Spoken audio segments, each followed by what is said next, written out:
Hi guys!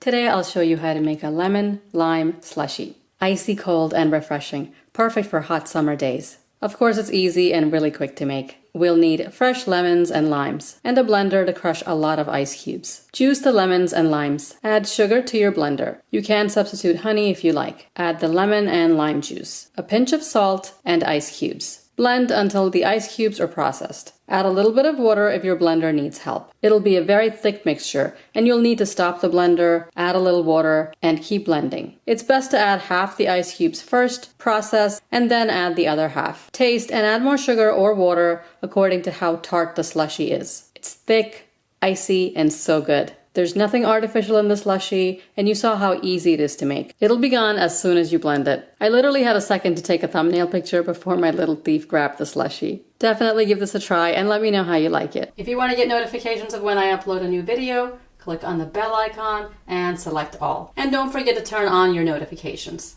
Subscribe and I'll see you next time. Thanks for watching.